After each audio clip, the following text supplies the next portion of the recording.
Tottenham are searching for more attacking firepower, but the list of names we've been linked with is getting bigger and bigger by the day. We have Jean-Matteo Bahoya, Pedro Neto, Eli Junior Kroupi, Diomande and Antonio Nusa. They've all been linked and mentioned in connection with Tottenham. At the same time, Will Lankshear could leave permanently. Andrew Crofts is expected to reunite with Roberto De Zerbi, and several senior players, including Djed, Spence, Richarlison, Vicario, are attracting offers and interests from Italy. So, are Tottenham building an exciting new attack, or are we watching another summer filled with too many rumours and not enough clarity? Let's break it all down.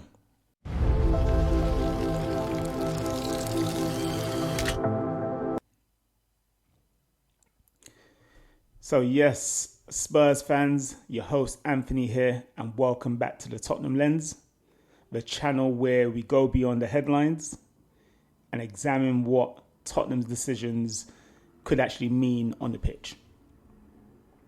Today we are looking at Tottenham's reported search for a new winger and forward, the different profiles being discussed, the possible departure of Will Lankshear, the latest addition to Roberto De Zerbi's coaching staff, and the senior players who will still leave before the transfer window closes. As always, I'll clearly separate what has been reported from my own analysis, because being linked with a player does not necessarily mean that the transfer is closed. So let's start with one of the most intriguing names on Tottenham's reported shortlist, Jean-Matteo Bahoya. So, Tottenham have been linked with the Eintracht Frankfurt winger, Jean-Matteo Bahoya, with Sky Sports and other outlets acknowledging Spurs' reported interest for the France under-21 international. Bahoya is a young, explosive winger. He generally operates on the left before driving inside onto his more stronger right foot. The first thing that immediately stands out is his acceleration. He has the ability to receive the ball near the touchline, knock it beyond the defender, and completely change the speed of an attack. That matters because Tottenham's current squad still needs more players capable of being able to create separation without relying entirely on the passing combinations. Under Roberto De Zerbi, however, being quick or fast, it's just not enough. A winger in his system must understand when to stay wide, when to move into the half space, and when to make the run behind. De Zerbi's teams often invite pressure before progressing the ball.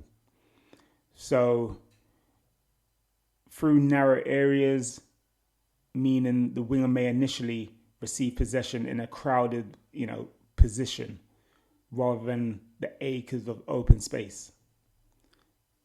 That is where Bahoya becomes a bit interesting. He is comfortable on receiving on the move. He carries the ball directly and has experience playing from either side or through more central attacking areas. There is still a question around his consistency and end product. Tottenham would not necessarily be signing the finished article, but they would be buying speed, potential, a profile they believe they can develop. For me, Bahoya would represent a long-term signing rather than an established difference maker.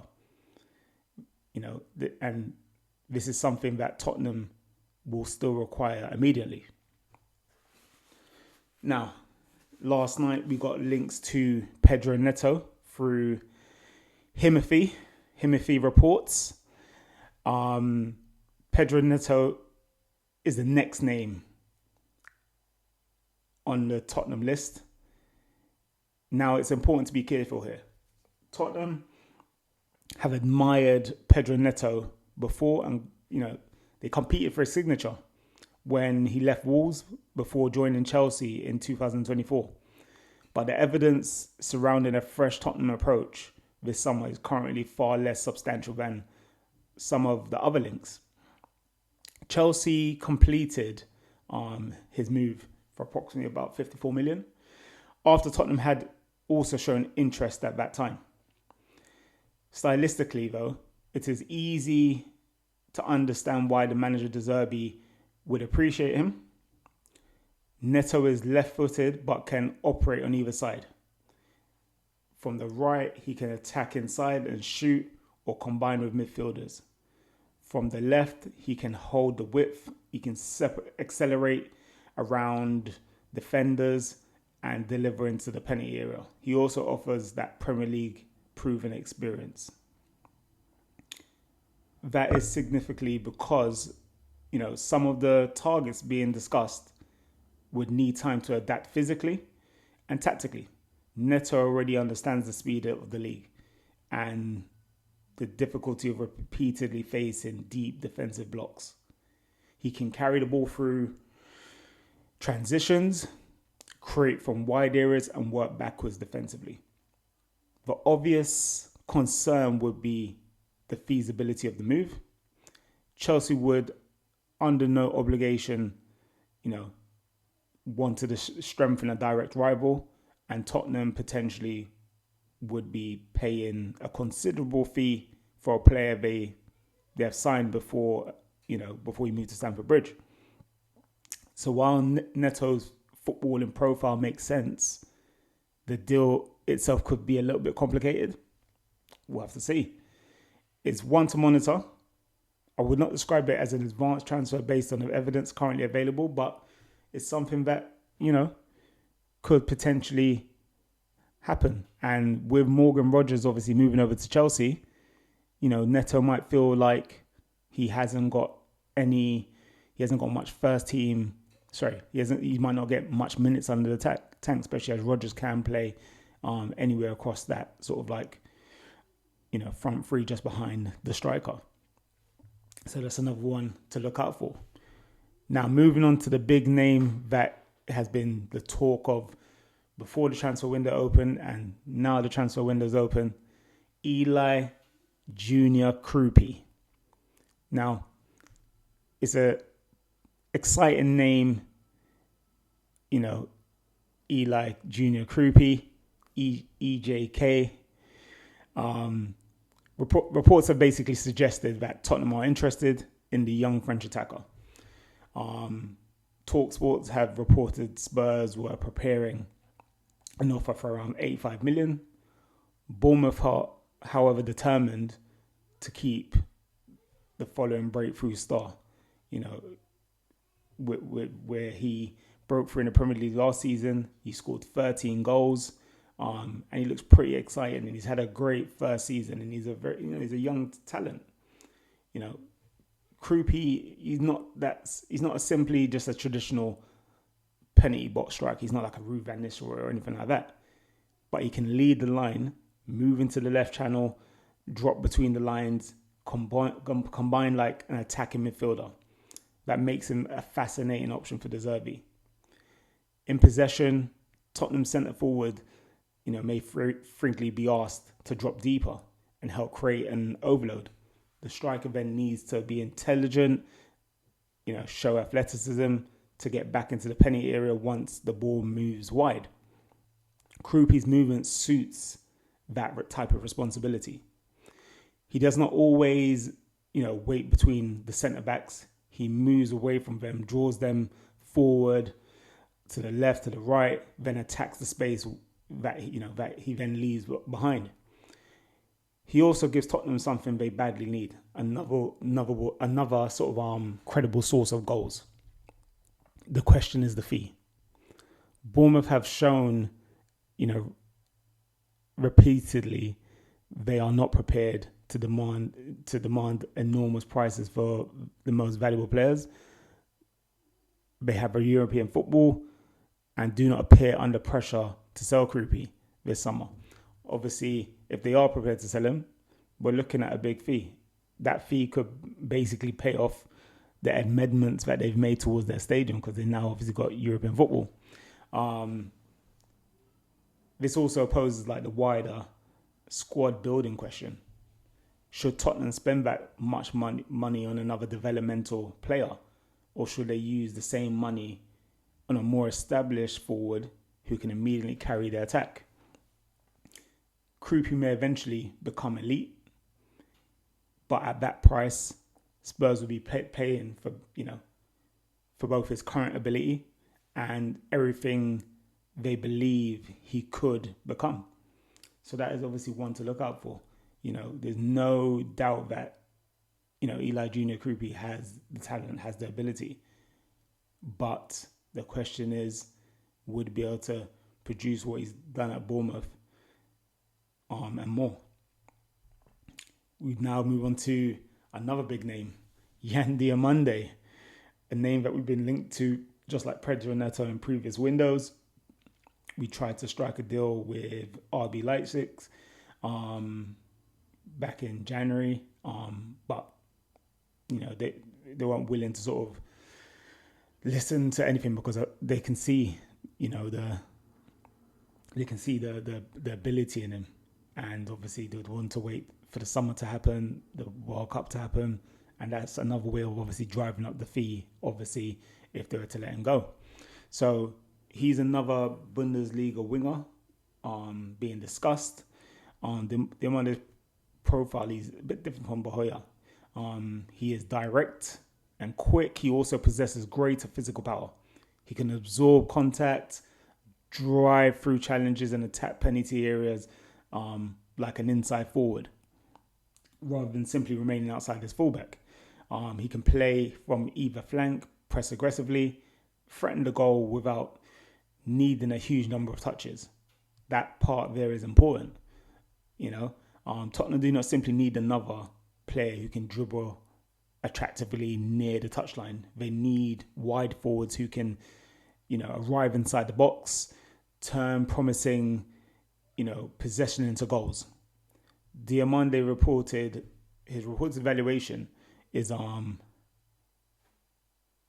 will place him among the most expensive young players in Europe. But has also been significant reported competition for his signature, including interest from PSG, Liverpool, and several other major sort of like Premier League clubs. At this stage, I wouldn't treat Tottenham's involvement as interest rather than a clear indication that the deal is close. The profile makes sense. The price and competition make the transfer a bit more difficult, especially with the likes of Liverpool, PSG involved. And again, they can offer the fee, they can offer the wages. We could do that, but if we were to pay for that, how much does that stop us from signing other players? So it's about, we need to be really smart in this transfer window. Obviously, we need to show ambition. We need to buy, great talent, great ability that can produce for us now and in the future. Willing to work hard, listen to De Zerbi's instructions, but we still have to be smart in the transfer window and not go overboard. Another Bundesliga winger and from the same club, Antonio Nusa. Again, this player we've been linked with previously, and again the discussion obviously is out there to say, why are we linked with players from from where we've been linked to in the previous seasons under previous managers, etc. And it's understandable you're going to question that, why managers linked with the same profiles. But if these players are talented, then managers are going to want them. Not just one manager, there's going to be several managers who are going to want them for their club. So it makes sense. So reports in July suggested that Spurs were among the clubs tracking the RB Leipzig winger. potentially seeking a fee around 50 million to 60 million euros. So we're looking at somewhere like 52 million pounds. Nusa has been associated with Tottenham before, and it's not a completely new name. He's outstanding ball carrier, particularly from the left side. He can show a defender down, draw them towards him, and even explode past them in sudden change of pace. He also is comfortable riding challenges, which is vital in the Premier League. Where Nusa remains less convincing is his consistent final product. So he can create moments that very few players can produce, but Tottenham need to determine whether he is ready to regularly deliver goals and assists, or whether he remains another talented winger requiring patience. Compared with Bahoya, Nusa may be more naturally creative and unpredictable. Compared with Diomande, he may be less of a consistent goal threat. Compared with Neto, he offers less Premier League certainty, but potentially more long-term upside. That is the challenge Tottenham are facing. These are not 5 identical names. They represent completely different recruitment strategies. Neto would provide experience. Bahoya would provide raw and development. Nusa would offer creativity and 1-versus-1 quality. Diomande would bring power and goal threat. Kroupi could become a long-term centre forward capable of playing across the attack. The biggest question is simply, not simply who's the best player, but is which problem are Tottenham actually trying to solve.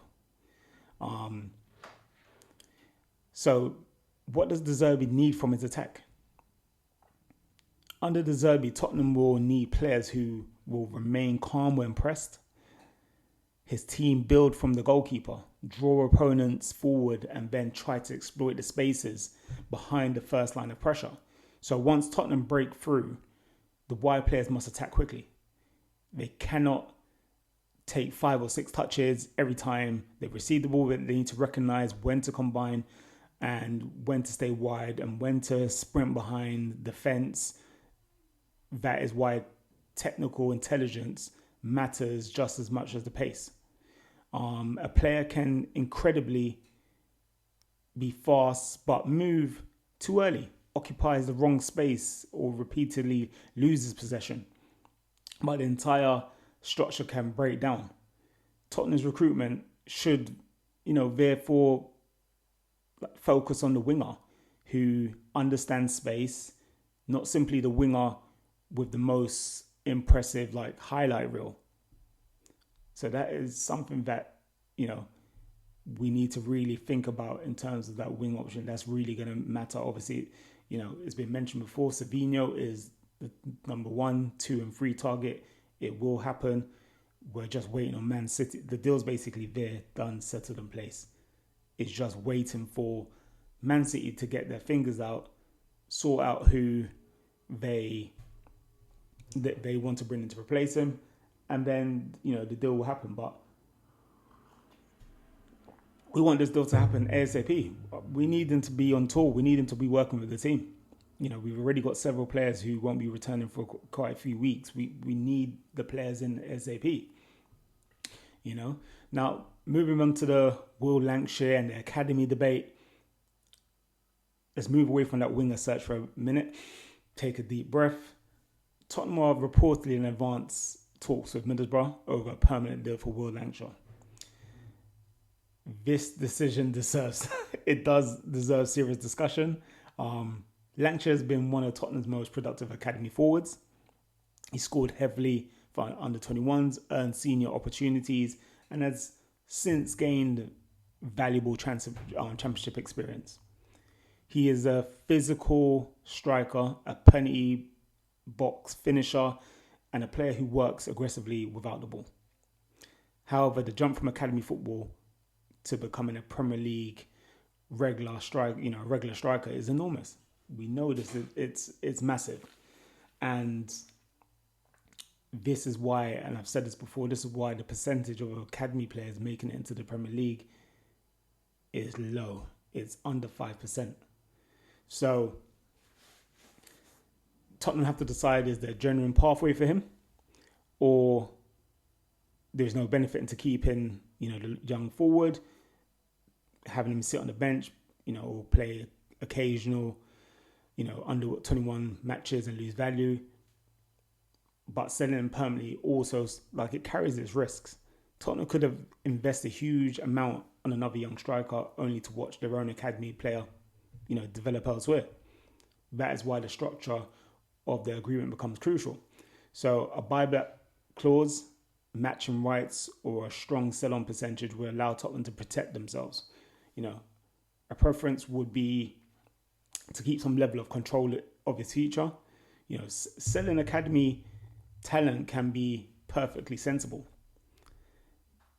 but it's part of running a football club. But the club must avoid creating the impression that the pathway exists only until an external offer arrives. The academy should serve two purposes: producing first-team players and generating sustainable revenue. So the balance between the two objectives must be handled carefully. And this is why, I like what Tottenham's been doing so far this window, in terms of there's certain players that they don't see a pathway for, they're selling them, they're making sure that there's certain clauses put in, and we're getting enough money for them now, and potentially might even get a bit more for them in the future. But also, if they turn out to be a bright young star, we get the matching rights, and we also get a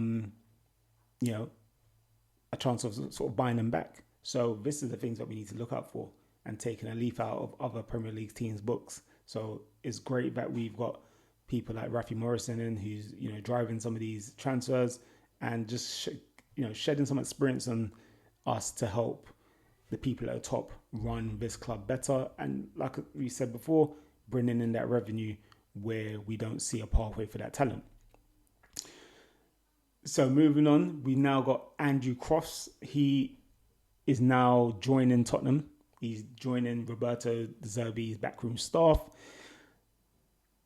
The move has been reported by Sammy Mokbel, but it was also brought to us by Himothy, another Tottenham social media ITK. And Sammy Mokbel even gave Himothy his praises and said that he's following him. So it's good to see that the journalist is obviously giving his praise. And it, obviously these ITKs do get things wrong, but more than often Himothy and Sizzy, they're two ITKs that normally do get it more than get it right more than often. Andrew Croft, he's worked alongside De Zerbi at Brighton and already understands his training methods, tactical language and expectations. When a head coach enters a new club, one of the biggest challenges is communicating complex ideas and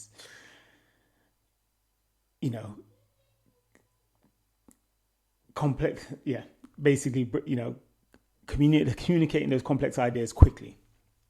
And when you're communicating complex ideas, you got to do that to the player. And if you're not bringing in people that you got to be able to communicate that to the staff. And if the staff are taking long to understand that, it becomes a slower process.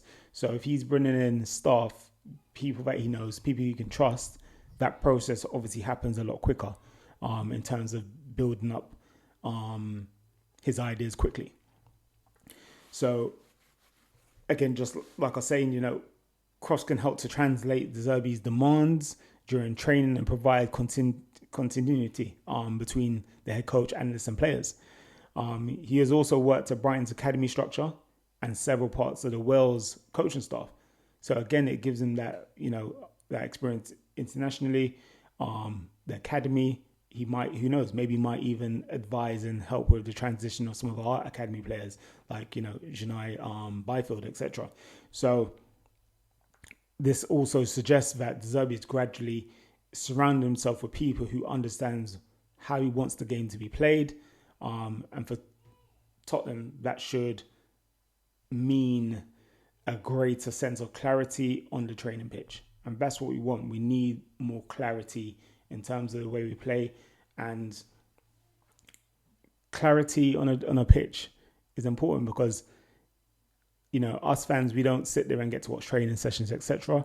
But when a team is able to show what the manager wants on a pitch every Saturday, Sunday, bank holiday, Monday, wherever it may be,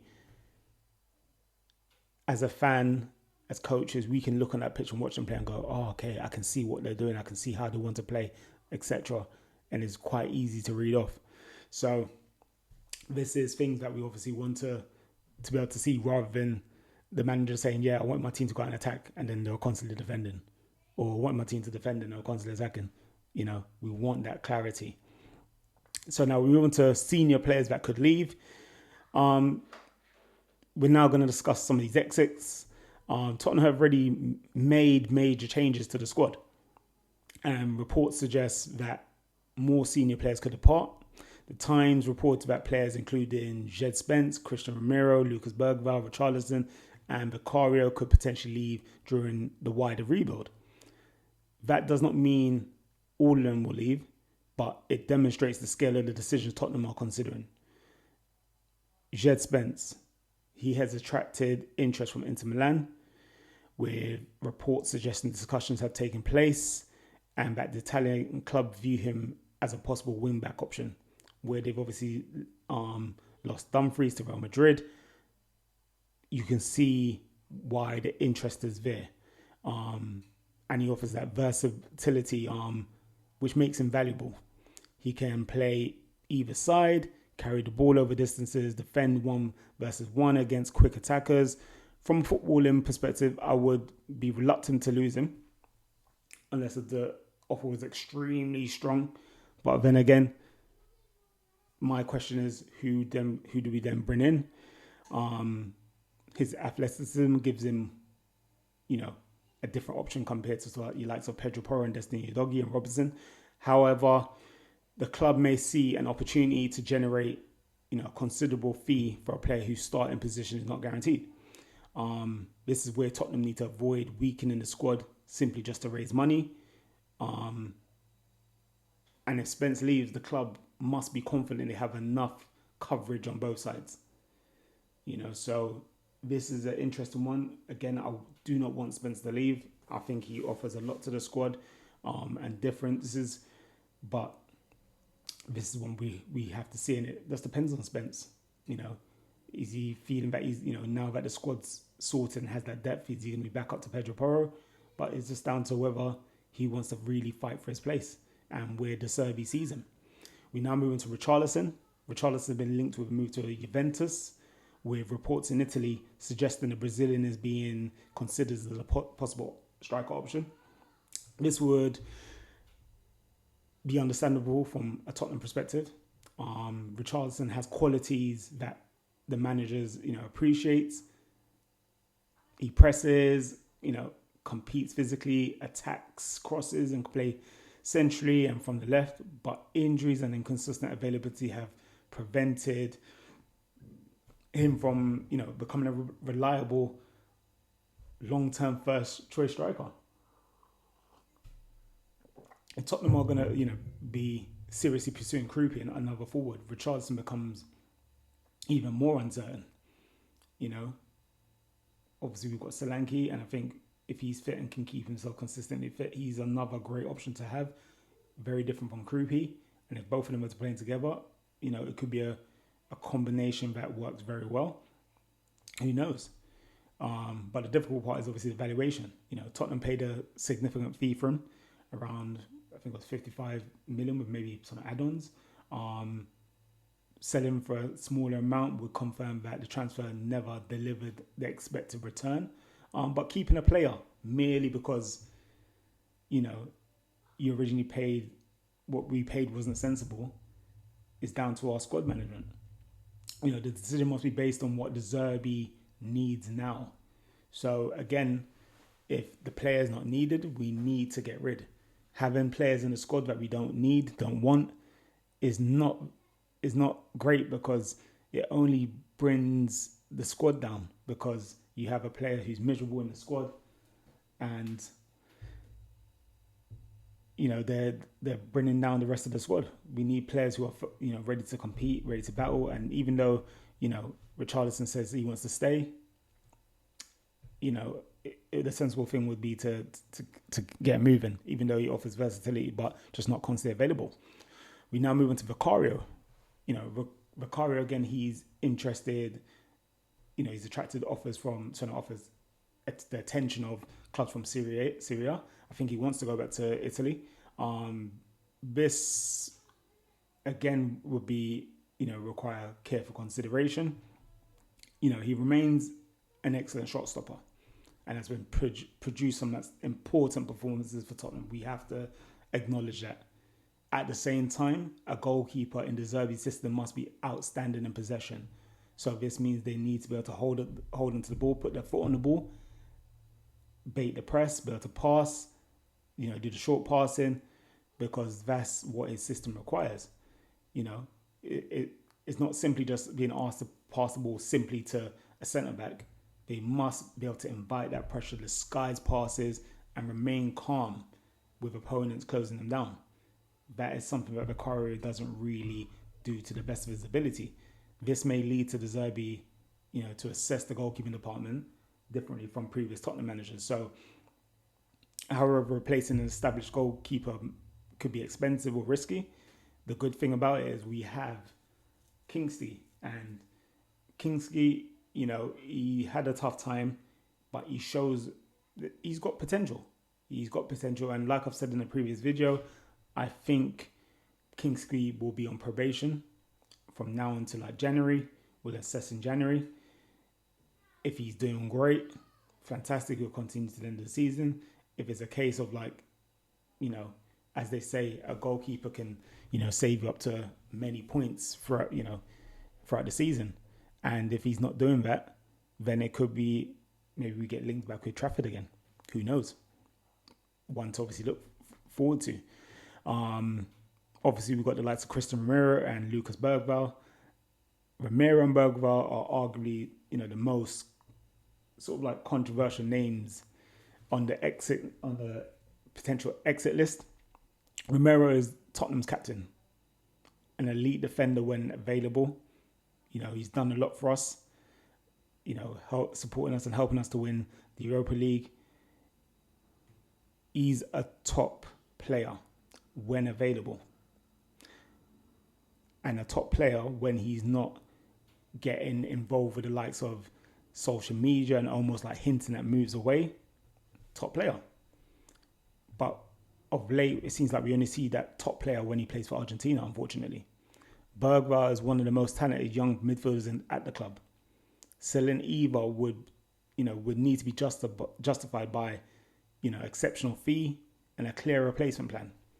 Obviously, with Romero, it seems like he has been replaced with Jan-Paul van Hecker. Bergvall, obviously, it looks like we're just condensing some of the players in midfield.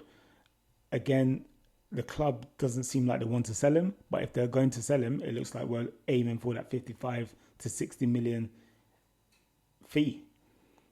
So all this money that we're potentially could be generating from the likes of Bergvall, from the likes of Romero, Vicario, Richarlison, selling some of these youngsters, potentially Will Lankshear, Teenan Thompson, who's just gone. We've obviously Saw, who potentially could be leaving as well. All of this money could bring us down to a net spend of zero, and obviously we can be reinvested into the squad to buy that high-profile winger, to buy that high-profile striker, to buy players who are going to help us compete in the squad. Himothy put up a tweet yesterday, and the tweet's now disappeared. So I don't know if you see what's happened there, if he's got something wrong, or maybe it was a bit premature. I'm not too sure. But he put up a tweet yesterday saying that, obviously he put up a tweet about Neto, But also, he's also put up a tweet about Romero going to Chelsea. Now, I've always said Romero needs to go, but selling him to Chelsea is an interesting one. He's our current club captain. Obviously, won the World Cup, the previous World Cup, not the one that's gone. Came second in this World Cup. He's deemed as a high-profile, elite defender. But the biggest thing is we could sell him to a Premier League club and make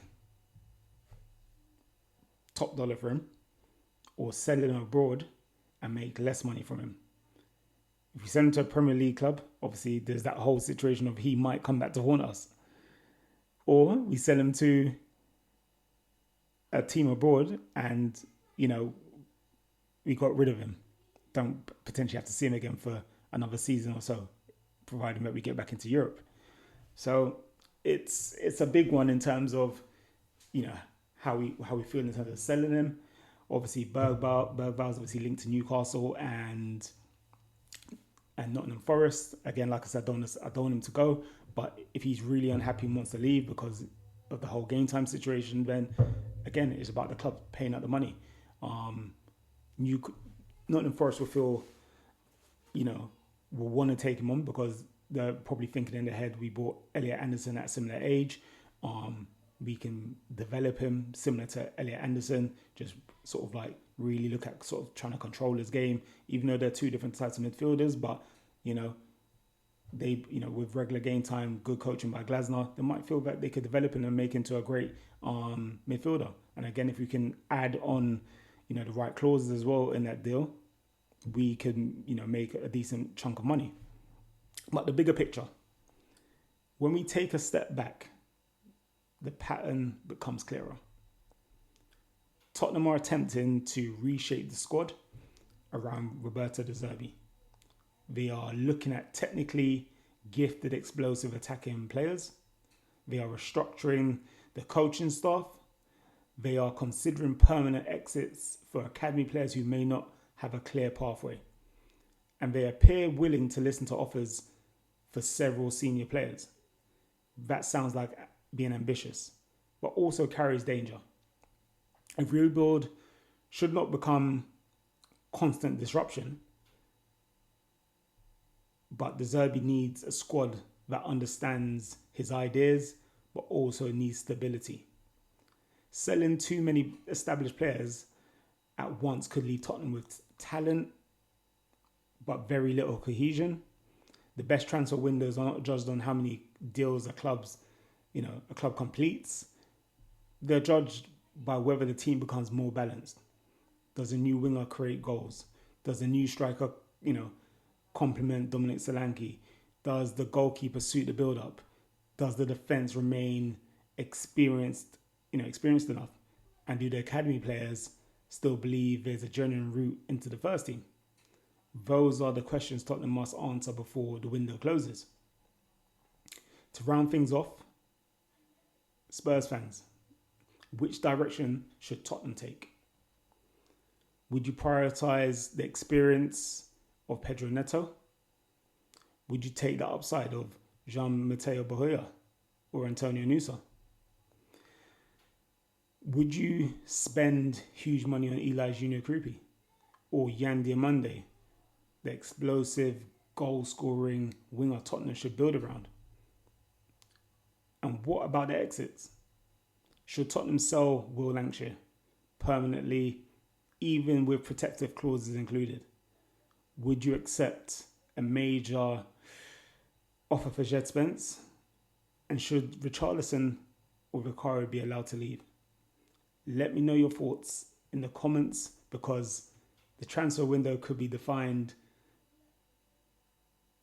for the first season at Tottenham by Roberto De Zerbi. And if you enjoyed this video, please make sure you like, subscribe, follow the Tottenham Lens, and turn on the notifications for more Tottenham transfers, tactical analysis, and honest discussions. Thank you for watching, and as always, come on you Spurs.